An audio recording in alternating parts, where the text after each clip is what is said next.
Love the show, guys. Who do you think wins the main event on New Year's between Cyborg and Holly Holm? Yeah, I mean, that's, of course, one of Jason Perillo's people, Chris Cyborg, fighting Holly Holm, end of the year. You've got to go with, what's-her-face, Cyborg. Of course you do. Of course you do. I mean, look at Holly's last few opponents. I mean, Betch Correa. I mean, Betch Correa, she was a woman that started doing MMA because she wanted to lose weight. And then when she lost weight, she was like, I'm enjoying this, and then became a professional fighter. See, that's been my problem with women's MMA. Not because, see, like a lot of people at the Fox Studios, they like to joke that I'm a male chauvinistic pig, which maybe I am at times, but I mean it with I mean it in the nicest way possible. And I joke about women's MMA sometimes, and there's some amazing combat athletes in women's MMA. There is, but there's also some that water it down, and it's because of things like Betch Correa. She goes in there, she fights hard, and good for her. But when you start MMA to lose weight, and then you have a professional fight pretty soon after that, there's no foundation, there's no basis. You know, there's no groundwork that's been done in order to build that. You just jump into a professional fight, and of course, for the most part, that is the state of play with MMA. You know, it really is a lot of. There's no amateur ranking systems. There's no really set criteria of how you work your way up and become a professional. So really, it's not her fault. So I'm being a little bit critical and using her as an example. But you know, you have women that have 2-3 fights professionally, and then they're fighting in the UFC. And for me, that's not why I started watching or fighting in the UFC. It was because the UFC was where the best fighters on the planet fought. That's what I thought it was all about. Not some woman that started doing it twice a week to lose weight and had 2 fights and now she's in the UFC. You know what I'm saying? But it's also, you know, there's also a part of it because it's just the age of female MMA. Because if you looked at the early UFCs, of course, exactly, and it's all to do with the evolution of women's mixed martial arts. Not taking away anything from her career, but Ronda Rousey, that's why she was so dominant, because the level of competition wasn't there. And if you look at the Ultimate Fighter finale last weekend, on Thursday night or Friday night, pardon me. There was, I think it was 4 armbar finishes, okay? And it was predominantly women fighting. You don't get 4 armbar finishes in the UFC anymore because men know how to defend an armbar and they know how to get out. Oh, my God. True. She tapped her out with a can opener. Yeah, and you see a lot of head and arm throws. Head and arm throws don't work unless it's women's MMA. Well, that's, you know, it's kind of funny. Because they take your fucking back and choke you out. But in women's MMA, you can get away with it. That's because there's a disparity. Now, as I said, I want to say some good things. There's a lot of women fighters that are incredible. Cyborg, of course, is one of them. There was another fight at the weekend, Tisha Torres and Michelle Waterson. That was highly entertaining and a high skill level. Claudia Gadelha and Joanna Jędrzejczyk, those fights were incredible. There's a lot of women fighters out there that do an amazing job. So don't take what I said 5 minutes ago and think that that's my view on women's MMA. It's not. It's because women's MMA is so popular now. There is some good fighters and there's some bad fighters that really shouldn't be there at this level yet. Well, the problem is the key word. You can count on, you know, 2 hands the amount of female fighters that are fighting in the UFC, that if guys were fighting with that skill set and that technique, you would say they shouldn't be fighting in the UFC.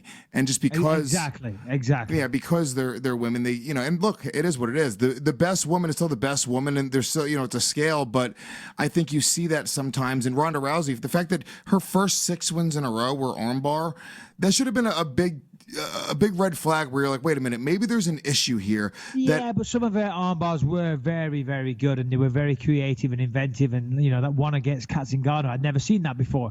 So she could pull an armbar out of a hat very, very easily, you know, and the level of competition she was facing, you know, I mean, they were pretty experienced as well. But, you know, so there is there is varying levels of talent, whereas I think it's fair to say with the men, if you make it to the UFC, you're at a certain level of skill, and it doesn't necessarily cross over to the women. And if it does, I apologize. That's me just being a sexist pig, I guess, but I'm not. I'm joking.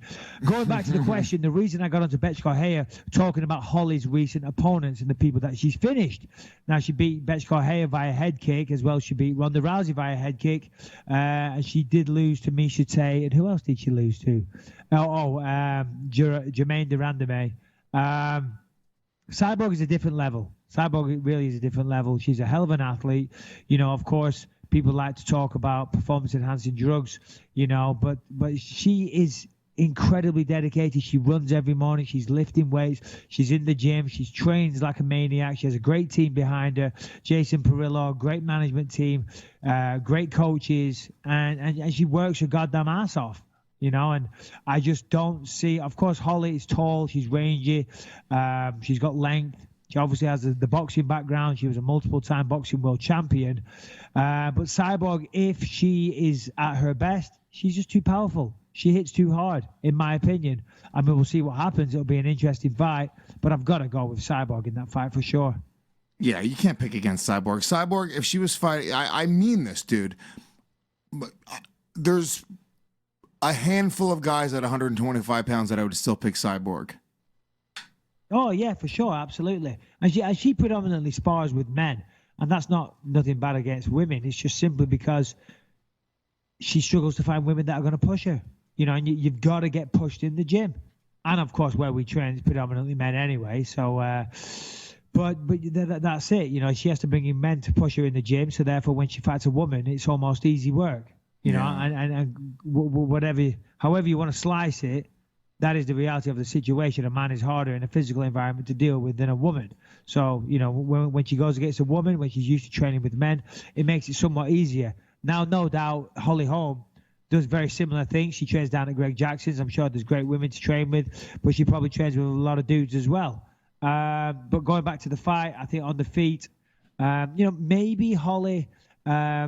with the boxing footwork, she might be able to dance around a little bit and avoid engaging in, a true fist fight, as it were. Maybe she could use some tactical movement, things like that, try and use a jab and keep her away. But I think throughout a 5-round fight, at some point, Cyborg's going to connect. She's going to wobble her, push her up against the fence, and then get that fight-ending combination. If I had to put money on it, that's where I would lean.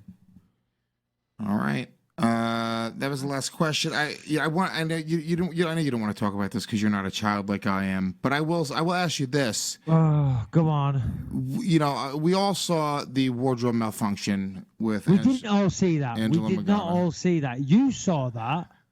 Right. So what Lewis is talking about, he sends through topics to discuss on the podcast, and I have to approve or disapprove. And there's one in particular. What was it entitled? Nip slip or something? Yeah, something like that. And there's a picture of was it Felice Harrigan? No. It was Angela Mangana. And who was Angela fighting? Harrington? I forget. No, it wasn't the Felice Herrig fight. Courtney Casey. Yes, Courtney Casey.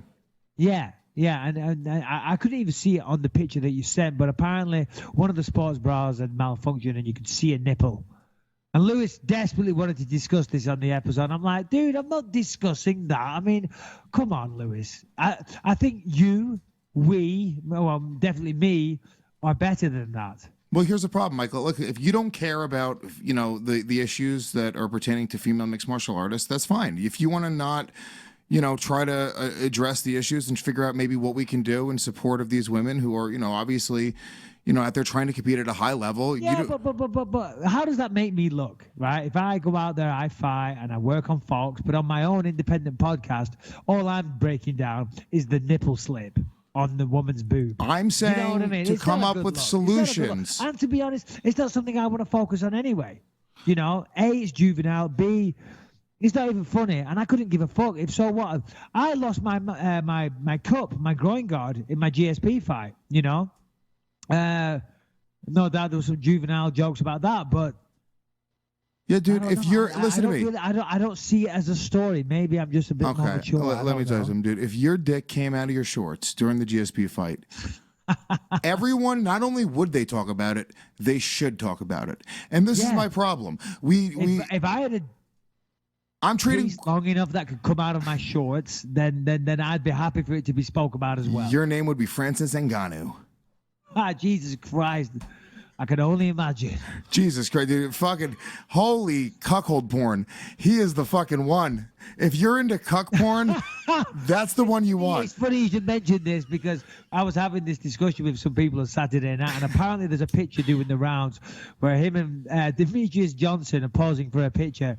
And shall we just say there's a gigantic swelling in his pants?